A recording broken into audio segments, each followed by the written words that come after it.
Analyse de cette deuxième journée de Coupe du Monde sur les phases de groupe. Pense à t'abonner et me laisser un like sous la vidéo, ça me ferait énormément plaisir. Suisse-Canada, la Suisse ne gagnera pas face au Canada. La Suisse qui doit absolument gagner pour prendre la tête du groupe face au Canada qui mène le classement après avoir mis 6-0 au Qatar.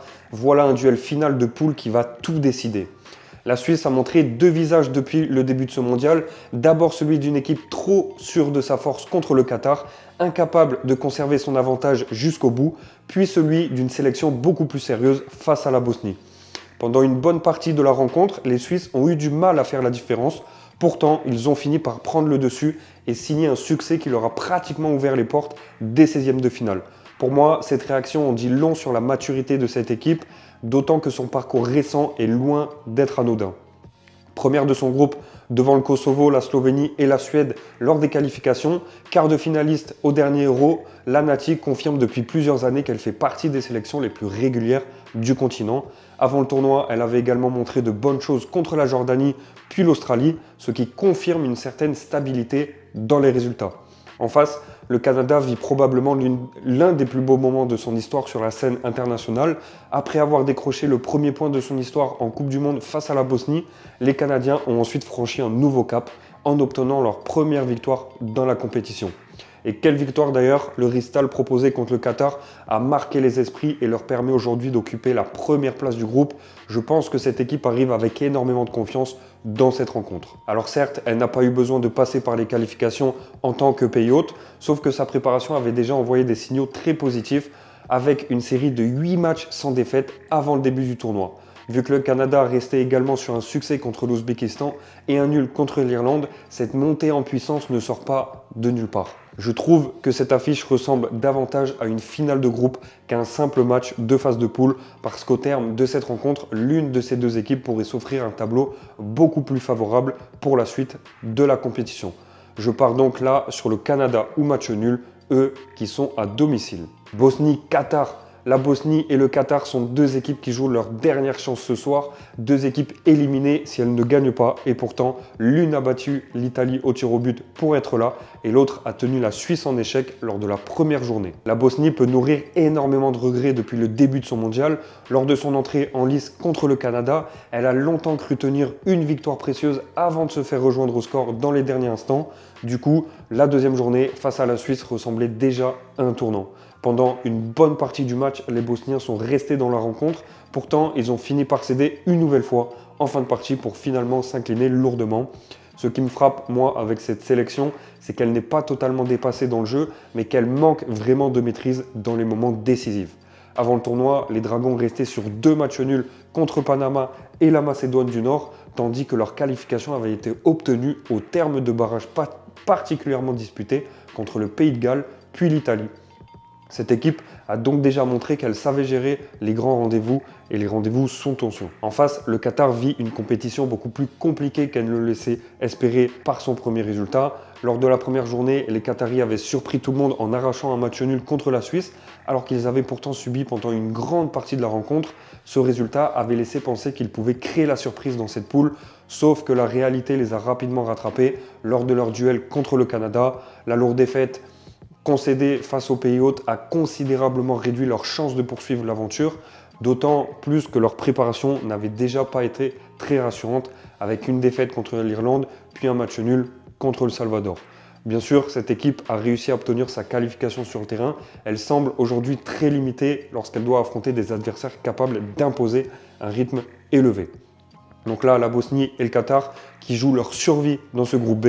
Deux équipes qui ne peuvent se permettre aucun calcul, aucune retenue, aucune hésitation. Et c'est précisément ce qui rend ce match imprévisible. Je parle là sur la victoire de la Bosnie. Écosse-Brésil. L'Écosse qui doit impérativement battre le Brésil pour espérer la qualification. Et en face, les Brésiliens ont déjà 4 points et peuvent se qualifier avec un simple match nul. Mais la première place n'est pas acquise. L'Écosse avait parfaitement lancé son mondial en venant à bout d'Haïti sur la plus petite des marges. Ce n'était pas forcément spectaculaire dans le contenu, mais l'essentiel était assuré. La suite, c'est compliqué face au Maroc dans une rencontre qui pouvait quasiment valoir une qualification. Rapidement menés, les Écossais ont tenté de revenir, notamment après la pause, sauf qu'ils n'ont jamais trouvé la solution face à une équipe marocaine très disciplinée. Résultat, avec 3 points après 2 journées, ils n'ont plus vraiment le choix et doivent réaliser un gros coup contre le Brésil. Pour moi, cette équipe reste courageuse et cohérente avec ce qu'elle montre depuis plusieurs mois.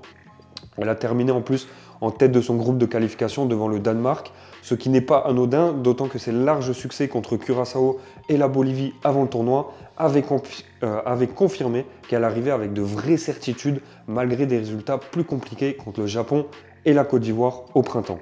En face, le Brésil occupe la première place du groupe avec 4 points. Pourtant, je trouve que son parcours laisse encore quelques interrogations. Lors de la première journée face au Maroc, les Brésiliens ont été bousculés et ont dû se contenter d'un match nul, alors qu'ils étaient annoncés comme les favoris naturels de cette poule. La réaction contre Haïti a été beaucoup plus convaincante, puisque les Auriverdés ont rapidement pris le contrôle des débats pour s'imposer sans véritablement trembler. Ce succès leur permet de prendre la tête du groupe devant le Maroc grâce à une meilleure différence de but, ce qui leur offre une position très favorable avant cette dernière rencontre. Bien que les éliminatoires aient été décevants avec seulement une 5e place derrière plusieurs concurrents sud-américains, cette sélection reste capable d'élever brutalement son niveau lorsque les espaces apparaissent. Les matchs amicaux avaient d'ailleurs envoyé des signaux plutôt positifs avec des victoires contre la Croatie, le Panama et l'Égypte, alors que seule la France était parvenue à prendre le dessus. Donc là, on a une Écosse dans l'obligation de gagner face à un Brésil qui doit impérativement garder la première place. Deux approches radicalement opposées qui vont créer une tension tout au long de ce match. Et je parle là sur le Brésil ou match nul et moins de 3,5 buts dans le match. Maroc-Haïti, c'est peut-être l'un des matchs les plus déséquilibrés sur le papier de cette dernière journée. Pourtant, c'est aussi celui où le Maroc a le plus à perdre. Les Lions de l'Atlas n'ont besoin que d'une dernière confirmation pour valider définitivement leur excellent début de tournoi, alors qu'en face Haïti joue déjà sans véritable espoir de qualification. Le Maroc fait clairement partie des équipes qui m'ont le plus convaincu depuis le début de cette Coupe du Monde. Dès la première journée, les Marocains ont regardé le Brésil droit dans les yeux et ils peuvent même nourrir quelques regrets après ce match nul, tant leur première période avait été maîtrisée. Ensuite, ils ont fait le travail face à l'Écosse dans une rencontre plus fermée où ils ont su faire parler leur efficacité. Résultat, les Lions de l'Atlas arrivent avec 4 points et une qualification quasiment portée de main. Ce qui me plaît moi dans cette équipe, c'est sa régularité.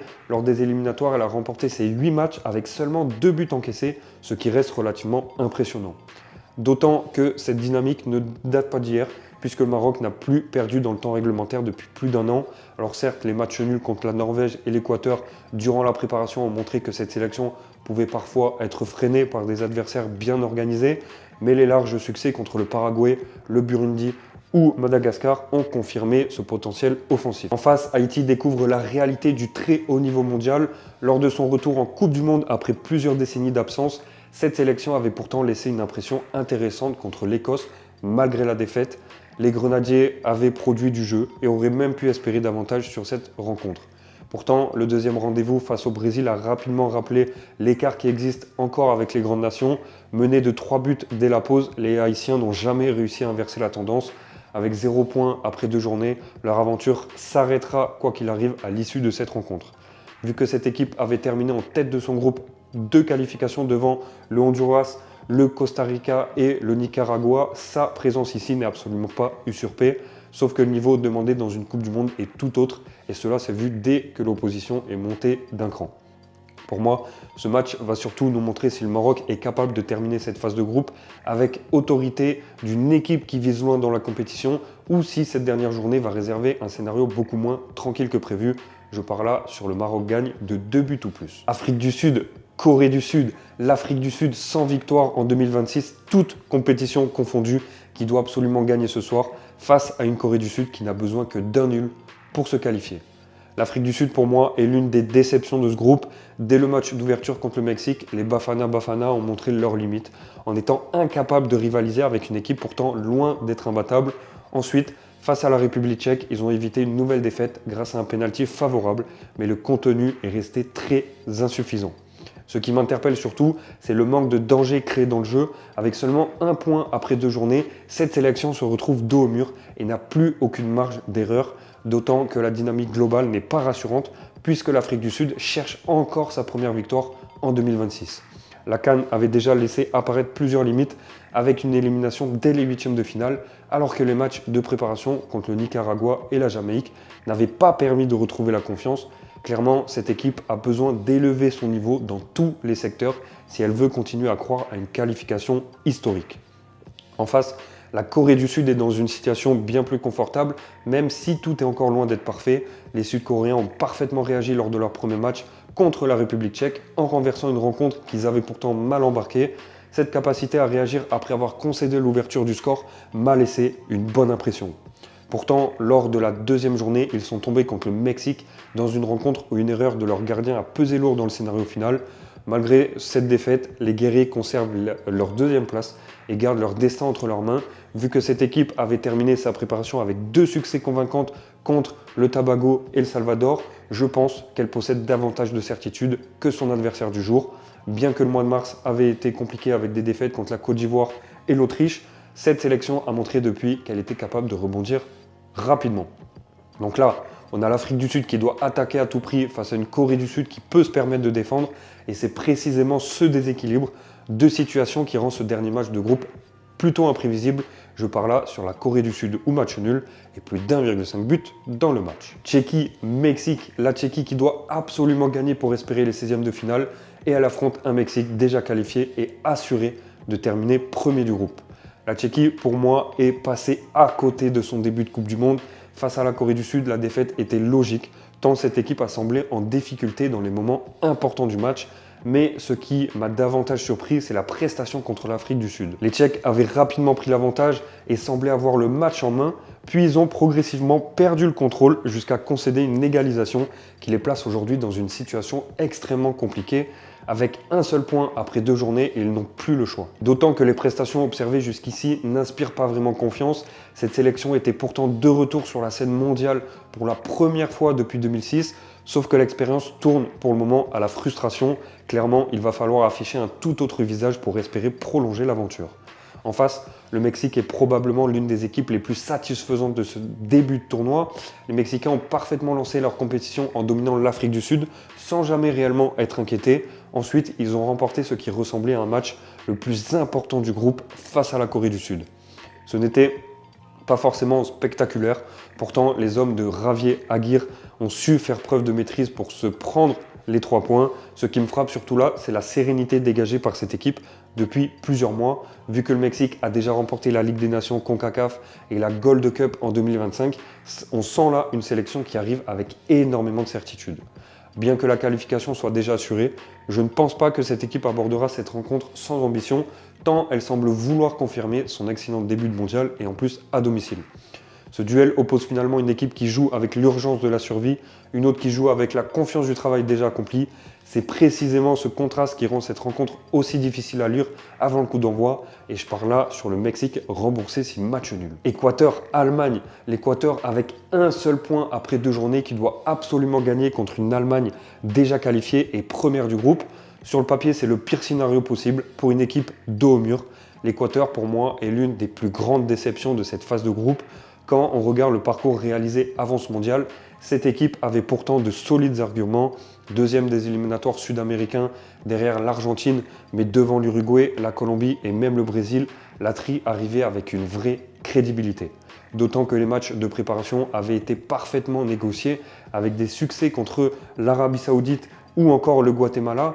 Pourtant, depuis le début de la compétition, rien ne se passe comme prévu. La défaite concédée en toute fin de rencontre contre la Côte d'Ivoire a laissé des traces, alors que le match face à Curaçao devait permettre de relancer totalement la machine. Sauf que les Équatoriens ont été incapables de faire la différence face à une équipe pourtant largement à leur portée sur le papier. Avec un seul point après 2 journées, ils n'ont désormais plus le droit à l'erreur. Clairement, cette sélection est loin du niveau qu'elle affichait depuis plus d'1 an. En face, l'Allemagne a réalisé jusqu'ici un parcours quasiment parfait.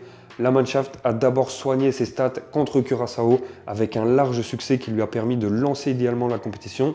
Mais le véritable test arrivait contre la Côte d'Ivoire, une équipe que beaucoup considéraient comme le principal rival pour la première place du groupe. Longtemps menée au score, l'Allemagne a montré du caractère pour renverser la situation dans les derniers instants et s'assurer non seulement de la qualification, mais également de la première place de cette poule. Ce qui me plaît chez cette équipe, c'est sa capacité à répondre présent dans les moments importants.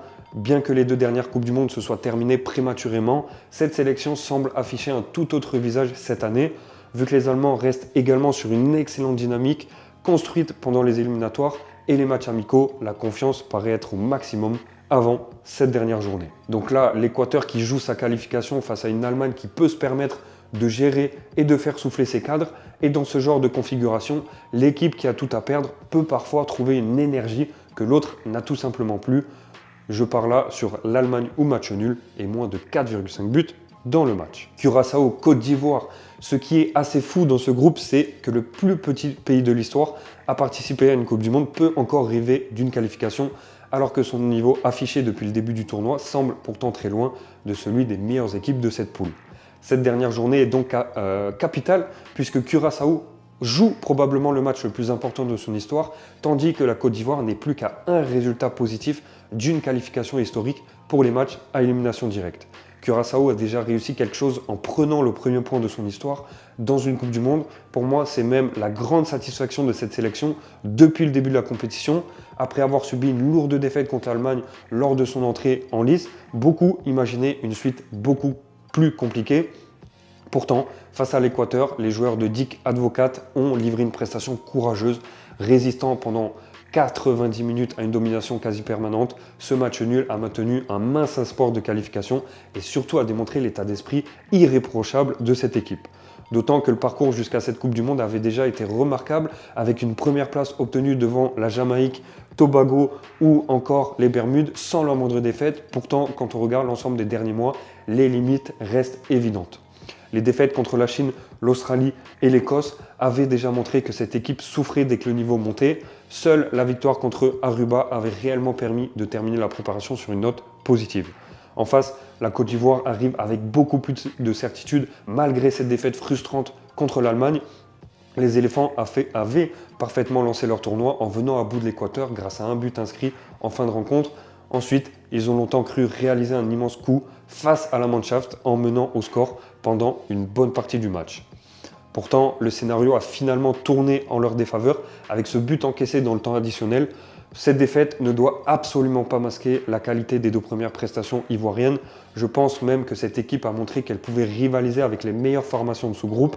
Vu que la deuxième place est encore entre leurs mains, la situation reste très favorable. Les Ivoiriens arrivent également avec une vraie confiance accumulée ces derniers mois, notamment grâce à leur succès obtenu face à l'équipe de France en préparation. Bien que la qualification ne soit pas encore officielle, tout laisse penser que cette sélection continue de progresser au fil de la compétition. Cette rencontre oppose donc une équipe qui rêve encore d'un exploit monumental à une autre qui touche du doigt une page importante de son histoire, et c'est précisément ce qui rend cette dernière journée aussi captivante. Je pars là sur la Côte d'Ivoire gagne et plus d'1,5 but dans le match. Merci à toi d'avoir suivi et pense à t'abonner pour la suite des analyses. Je te remercie.